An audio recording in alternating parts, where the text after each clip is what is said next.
Hey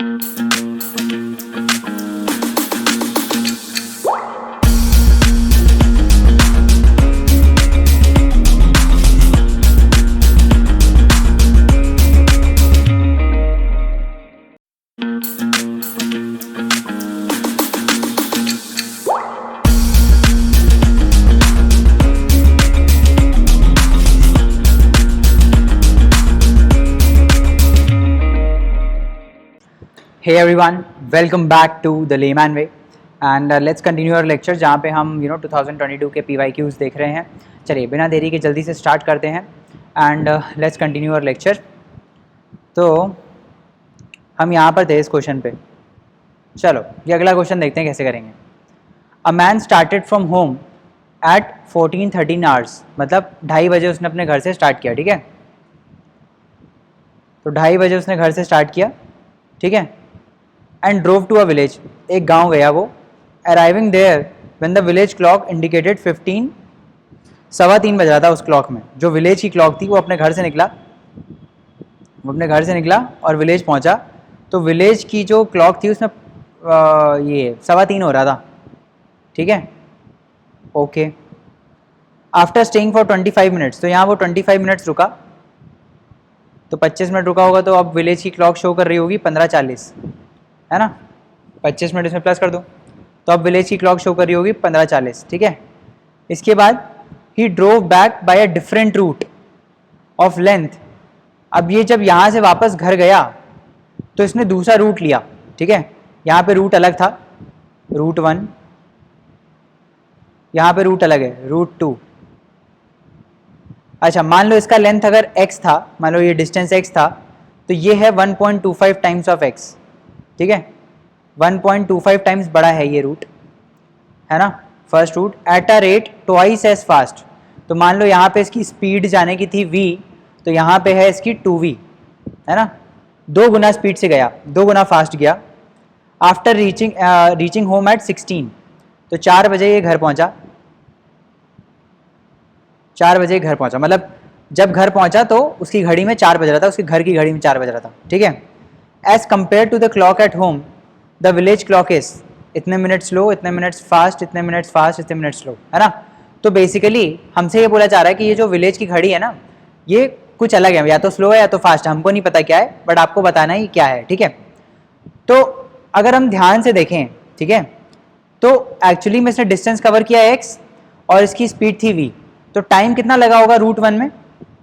root 1 में इसने time कितना लगा होगा? Time is equal to distance upon speed, तो x/v टाइम लगा होगा, है ना। अच्छा, अगर हम घड़ियों के हिसाब से देखें, मान लो ये घड़ी के हिसाब से देखें, तो बेसिकली अगर एक्चुअली में ये देखें तो 45 मिनट दिख रहा है मेरे को, है ना। आधा घंटा यहाँ पे, आधा घंटा 3 बज जाएगा, 2:30 से आधा घंटा 3 और फिर 15 मिनट ये। तो एक्चुअली में हम देखें तो पहले रूट में 45 मिनट मेरे को दिख रहा है, 45 मिनट्स, बट 45 मिनट्स एक्चुअल तो है नहीं, है ना। तो हम एज्यूम कर लेते हैं, लेट्स से कि ये जो घड़ी है वो x मिनट्स फास्ट है, ठीक है। हमने एज्यूम कर लिया कि लेट्स अज्यूम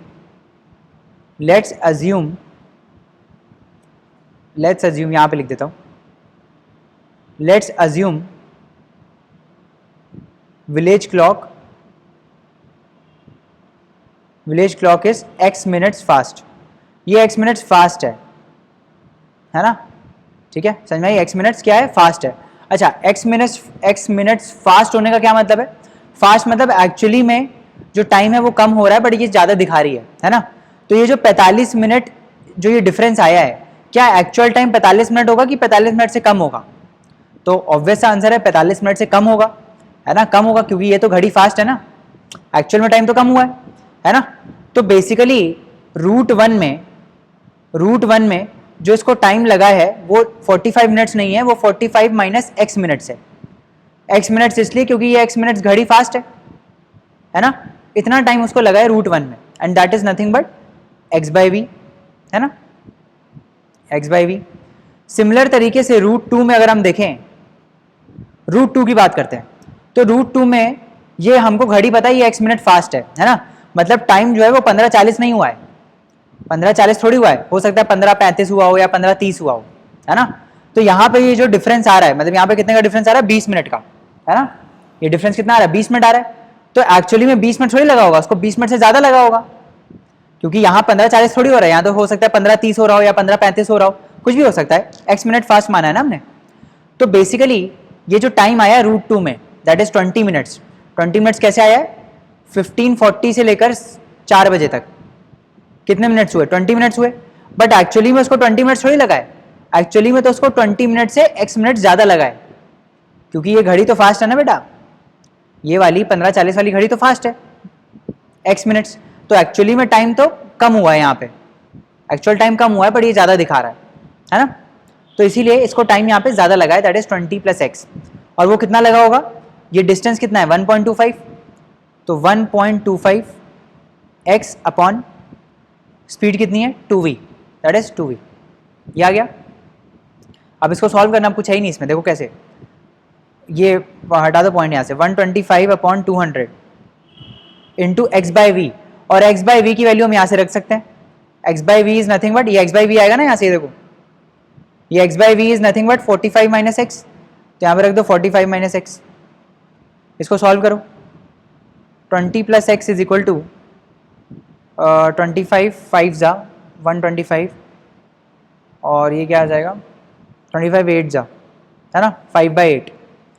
तो इससे 8 मल्टीप्लाई करो और इससे 5 मल्टीप्लाई करो, तो ये कितना आ जाएगा, यहाँ से आ जाएगा 160 + 8x इज इक्वल टू 45 × 5 कितना होता है,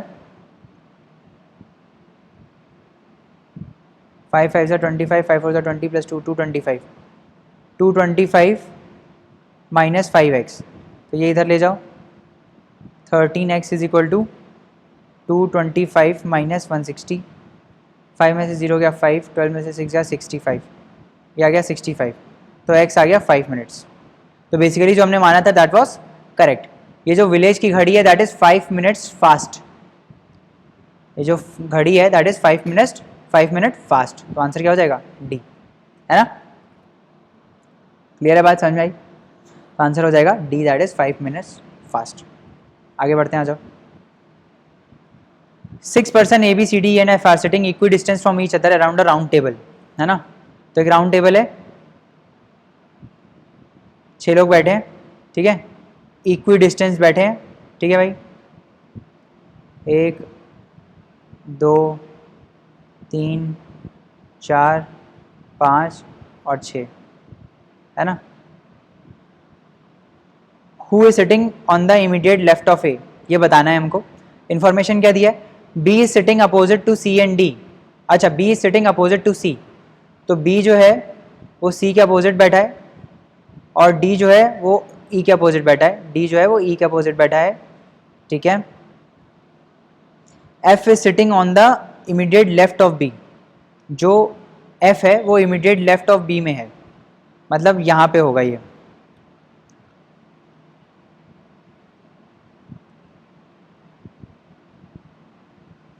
इसका मतलब ये गलत है ना। एफ जो है वो उसके इमीडिएट लेफ्ट में बैठा है, और क्या बोल रहा था हमसे, और हमसे बोल रहा था D is opposite to E, D ये है और ई ये है ना। तुमसे पूछ रहा है ए कहाँ बैठा है, तो ये यहाँ हो सकता है ना। Who is sitting on immediate left of A, तो ये हम नहीं बता पाएंगे, डेटा इनसफिशिएंट है। क्यों, क्योंकि भाई ई और डी अपोजिट बैठे हैं, तो डी यहाँ पे भी हो सकता है और ई यहाँ पे भी हो सकता है, तो इमीडिएट लेफ्ट ऑफ ए में तो ई भी आ सकता है और डी भी आ सकता है ना। तो डेटा सफिशिएंट नहीं है बताने के लिए, समझ में आ रही बात। Both statement are not sufficient, clear है। Consider the question and 2 statements given below. What is the age of Manisha, Manisha is 25 years younger than her mother.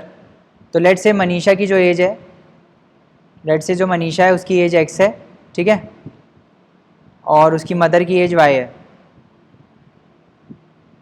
तो मनीषा जो है that is 25 years younger than her mother, मतलब x is equal to y - 24, 24 साल छोटी है ना, younger है।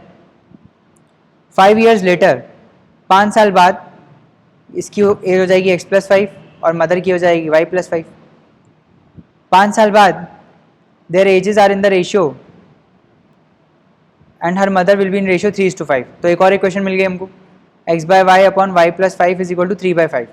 तो 2 इक्वेशन है हमारे पास और 2 अननोन्स हैं। सॉल्व कर पाएंगे? बिल्कुल सॉल्व कर पाएंगे, है ना। तो यहाँ से x और y की वैल्यू निकल सकती है डेफिनेटली, है ना। तो इसका मतलब both statements are sufficient to answer the question, ठीक है। एज ऑफ मनीषा तो ऐसे ही निकाल पाओगे ना, x की वैल्यू कैसे निकाल पाओगे? जब इन दोनों को सॉल्व करोगे तभी निकाल पाओगे। तो इसका मतलब बोथ स्टेटमेंट्स 1 और 2 are sufficient to answer the question, ठीक है। आगे बढ़ते हैं। आगे क्या है? 6 lectures A, B, C, D, E and F each of 1 hour duration are scheduled between 8 AM and 2 PM, है ना। तो 6 लेक्चर्स हैं A, B, C, D, E, F 8 से लेकर 2 बजे तक, 1 घंटे के हैं सबके सब। 8 से 9 होगा, 9 से 10 होगा, फिर 10 से 11 होगा, 11 से 12 होगा, 12 से 1 होगा और 1 से 2 होगा, है ना। ये सारे लेक्चर्स हैं, 6 लेक्चर्स। क्लियर है? ओके। हमसे पूछा गया which lecture is in the third period, तीसरे पीरियड में कौन सा है? ये फर्स्ट पीरियड है, ये सेकंड पीरियड है, ये थर्ड पीरियड है, ये फोर्थ पीरियड है, ये फिफ्थ पीरियड है, ये सिक्स्थ पीरियड है ना। उसके लिए हमको 2 स्टेटमेंट दिए, हमको ये देखना है क्या हम इसे आइडेंटिफाई कर पाएंगे ये चीज़। Lecture F is preceded by A and followed by C। तो जो F है उससे पहले होता है A और उसके बाद होता है C, है ना। There is no lecture after B, तो B के बाद कोई लेक्चर नहीं, मतलब B आखिरी लेक्चर है। 6 लेक्चर्स है ना टोटल, 1 2 3 4 5 और 6, B के बाद कोई नहीं है, ठीक है। F के पहले A और बाद में C है, तो वो तो ऐसे भी हो सकता है, F के पहले A बाद में C, ये भी हो सकता है, ये भी हो सकता है और ये भी हो सकता है ना। तो कोई गारंटी नहीं है कौन सा हो, तो हम नहीं बता सकते थर्ड में कौन सा है। थर्ड पीरियड में C भी हो सकता है, F भी हो सकता है और A भी हो सकता है। We can not tell with certainty and the data is insufficient. बात सुन भाई, both statement 1 and 2 are not sufficient to answer the question. Clear है बात? आगे बढ़ते हैं। Let A B C represent distinct non zero digits. Okay, जो A B C है ये नॉन जीरो डिजिट्स को रिप्रेजेंट कर रहा है ना। नॉन जीरो मतलब 1 से लेकर 9 तक कुछ भी हो सकती है इसकी नंबर। ए जो है वो 1 से 9 के बीच में है, बी जो है वो 1 से 9 के बीच में और सी जो है वो भी 1 से 9 के बीच में, ठीक है। Represent distinct non zero digit, ठीक है। ये बोल रहा है suppose x is the sum of all possible 3 digit numbers formed by A B C without repetition. मतलब ऐसे जितने 3 डिजिट नंबर बन पा रहे हैं ए बी सी से, है ना, रिपीट नहीं होनी चाहिए डिजिट। मतलब अगर ए 1 हो गया तो बी 1 नहीं हो सकता, है ना, सारे अलग अलग होने चाहिए। तो बोल क्या रहा है ये? बोल रहा है कि 4 digit least value of x is 1332। मतलब ऐसे अगर सारे हम 3 डिजिट नंबर्स को प्लस करें तो उसका लीस्ट वैल्यू जो है वो 1332 आएगा, है ना। मेरे को बताओ सिंपल सी बात, ए बी सी से अगर हमको 3 डिजिट का नंबर बनाना है ना, तो सबसे छोटे पॉसिबल नंबर्स क्या हो सकते हैं? 1 2 and 3। सबसे पहले यही आएंगे 1 2 and 3, इन्हीं से नंबर बनाओ ये, है ना। ए को 1, A1 B2 C3, 1 2 3 से नंबर बनाओ सारे ऐसे 3 डिजिट, वही सबसे लीस्ट होंगे, वही सबसे लीस्ट सम देंगे, नहीं तो और तो कोई दे नहीं पाएगा। कोई भी और ऐड करोगे 2 3 4 या फिर और भी कोई बड़ा नंबर तो वो हमेशा सम को बढ़ाएगा, है ना। तो हमने ये सोच लिया कि भाई 1 2 3 जो है ना यही हमारे डिजिट्स हैं, तो इससे नंबर बनाते हैं फटाफट। 1 2 3, 1 3 2, उसके बाद 2 1 3, 2 3 1, उसके बाद 3 2 1, 3 1 2। ये सारे हो गए नंबर्स। अब देखो ये कितना आ रहा है सम, 3 3 6 2 8 1 9 1 10, 10 और 2 12, यहाँ पे 1, यहाँ पे 2, उसके बाद 2 + 1 3, 3 + 3 6, 6 + 1 7, 7 + 3 10, 10 + 2 12, 12 + 1 13, तो यहाँ पे आ गया 13। फिर 1 1 1 3, 3 2 5, 5 2 7, 7 + 3 10, 10 + 3 13, 1332। ये लीस्ट पॉसिबल सम है, मतलब लीस्ट पॉसिबल जो सम है that is a 4 digit number and which is 1332। तो पहला तो आंसर सही है। और दूसरा, the 3 digit greatest value of x is 888, तो ये पॉसिबल ही नहीं है। क्योंकि क्यों पॉसिबल नहीं है? क्योंकि ए बी सी को हमने लीस्ट नंबर्स लिए हैं 1 2 and 3, और उनसे भी अगर हम सारे 3 डिजिट नंबर बना लें तो जो सम आ रहा है दैट इज 1332। तो जो कोई और भी केस लोगे, कोई भी और केस लोगे, वो उसका सम हमेशा 1332 से बड़ा ही आएगा क्योंकि ना यहाँ पे नंबर बड़े आएंगे ना, समझ में आ रही बात? तो इसीलिए 2 is wrong and 1 is right.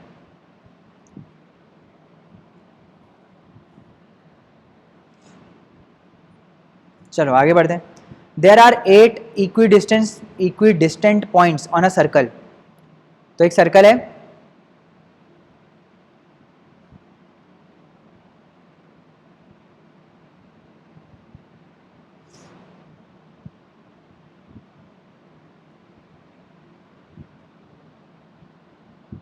Eight point है, 1 2 3 4 5 6 7 और 8, ठीक है 8 पॉइंट्स हैं। बोल रहा है how many right angle triangles can be drawn using these points as vertices and taking the diameter as one of the side of the triangle, है ना? तो अगर हम ये अच्छा ये सारे पॉइंट्स को ज्वाइन करोगे तो डायमीटर ही बनेगा, क्योंकि ये जब 8 इक्वल पार्ट में डिवाइड करो तो डायगनली अपोजिट पॉइंट्स ही हैं सारे, तो जो भी दो लाइन को ज्वाइन करोगे वो हमेशा डायमीटर ही देगी, है ना? तो हम तो पहले एक ये लाइन को कंसिडर करते हैं, ये वाले डायमीटर को कंसिडर करते हैं, और हम देखते हैं कि इस डायमीटर की मदद से हम कितने राइट एंगल्स बना सकते हैं, है ना? तो आपको पता होगा कि जो डायमीटर है that subtends 90 degree angle at any point on the circle. तो कोई भी पॉइंट लो, वहां पे जो डायमीटर एंगल सबटेंड करता है दैट इज 90 डिग्री। समझे बात को? तो बेसिकली बचे कितने पॉइंट, 1 2 3, तो ये 3 राइट एंगल तो हो ही गए, फिर यहाँ पे 1 2 3 ये भी 3 हो गए, है ना? तो टोटल 6 हो गए। तो एक डायामीटर से 6 ऐसे बन सकते हैं, 6 राइट एंगल ट्राइंगल बन सकते हैं, है ना? 6 राइट एंगल ट्राइंगल बन सकते हैं। और ऐसे कितने डायामीटर होंगे, एक ये, ध्यान से देखना, एक ये वाला डायमीटर हो गया, फिर एक ये हो जाएगा, दूसरा, फिर ये तीसरा, फिर ये चौथा। तो ऐसे 4 डायमीटर होंगे, और एक डायमीटर से 6 ऐसे ट्राइंगल बन रहे हैं, तो 4 से कितने बनेंगे, 6 × 4 दैट इज 24। बात समझ में आ रही है?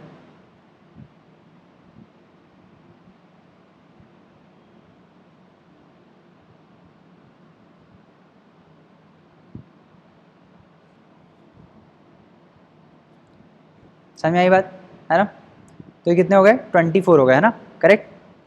चलो आगे बढ़ते हैं। There is a numeric lock which has 3 digit pin, the pin contains digits 1 to 7। तो 3 डिजिट का पिन है, 1 2 और 3, ठीक है? और इसमें पिन कंटेन्स डिजिट्स 1 to 7, इसमें 1 से लेकर 7 तक डिजिट्स हैं, 1 2 3 4 5 6 7, है ना? ये सारे नंबर्स आ सकते हैं। There is no repetition of digits, ठीक है? The digits in the pin from left to right, left से राइट तक जाएंगे तो डिक्रीजिंग ऑर्डर में है, मतलब यहाँ से यहाँ जाओगे तो डिक्रीजिंग ऑर्डर में नंबर्स हैं, ठीक है? Any 2 digits differ of a pin differ by at least 2, कम से कम 2 का डिफरेंस है किसी 2 डिजिट्स के बीच में, ठीक है? How many maximum attempts does one need to find out the pin with certainty. तो इनमें कुल मिला के आपसे ये पूछ रहा है कि कितने तरीकों से आप पिन जनरेट कर सकते हो, है ना? कितने नंबर ऑफ वेज से आप वो पिन जनरेट कर सकते हो, ये पूछ रहा है। 3 डिजिट का पिन जनरेट कर सकते हो, ये पूछ रहा है आपसे इस क्वेश्चन में, है ना?